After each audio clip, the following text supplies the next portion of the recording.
Jagan Sikkolu tour తో రాజకీయం ఒక్కసారిగా భగ్గుమంది. సీదిరి అప్పలరాజుతో జగన్ ములాఖాత్ ని రద్దు చేశారు. సమయం గడిచిపోవడంతో అనుమతిని ఇవ్వలేము అని చెప్పి అధికారులు చెప్పారు. సీదిరిని కలవకుండానే జగన్ వెనుదిరగాల్సి వచ్చింది. భారీ ర్యాలీ కారణంగా జగన్ పర్యటన ఆలస్యమైంది. జైలు బయట సీదిరి కుటుంబ సభ్యులకి ధైర్యం చెప్పారు జగన్. అంపోల్ జైలు దగ్గర మీడియాతో జగన్ మాట్లాడారు. ప్రభుత్వంపై తీవ్ర స్థాయిలో విమర్శలు గుప్పించారు. సీదిరి అప్పలరాజు కుటుంబాన్ని కూటమి ప్రభుత్వం రాజకీయంగా వేధిస్తోంది, కక్ష సాధిస్తోంది అని ఆరోపించారు. యాక్సిడెంట్ కేసుని రాజకీయాలకు వాడుకుంటోంది అంటూ మండిపడ్డారు. సంవత్సరాల వయసులో ఆ గొర్రెల కాపరి ఉంటాడు. వయసు అయింది ఆల్మోస్ట్ ఇంచుమించు.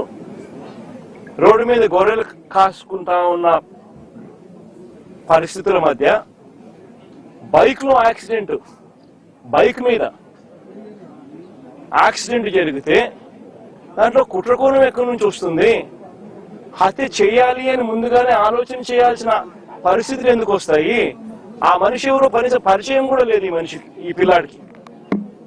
వీళ్ళకి ఎవరికి పరిచయం కూడా లేదు. ఆ మనిషి is just పెడెస్ట్రన్.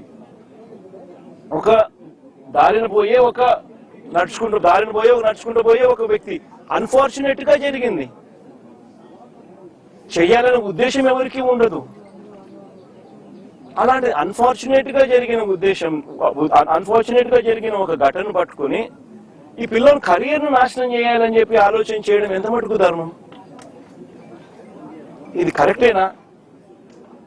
Just because Appalaraj అనే వ్యక్తి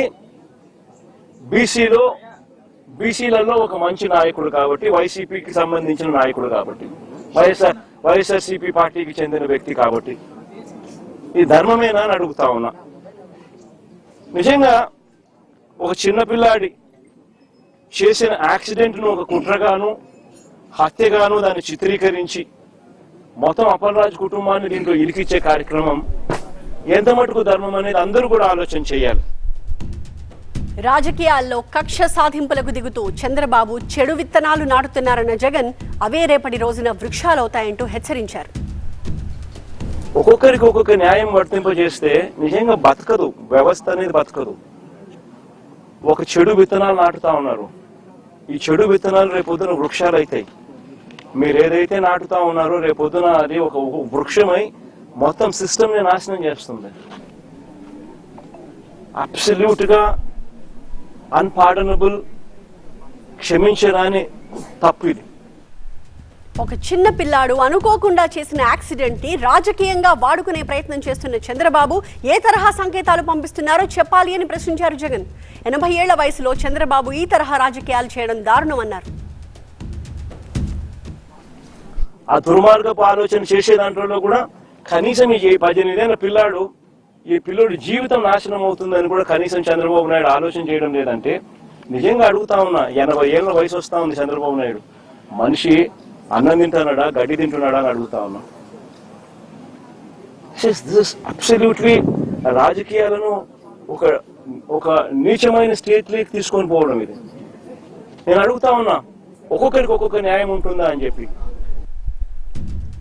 రాష్ట్రంలో మాఫియా రాజ్యం నడుస్తోందన్నారు జగన్. చంద్రబాబు, లోకేష్లు మాఫియా కంటే దారుణంగా పాలన సాగిస్తున్నారని మండిపడ్డారు. ఎల్లో మీడియాలో ఒక కట్టుకథ రాయిస్తారు.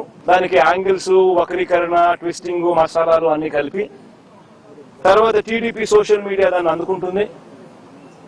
ఆ అందుకున్న దాన్ని చివరకు పోలీసులు దాన్నే కేసుగా మార్చేస్తారు.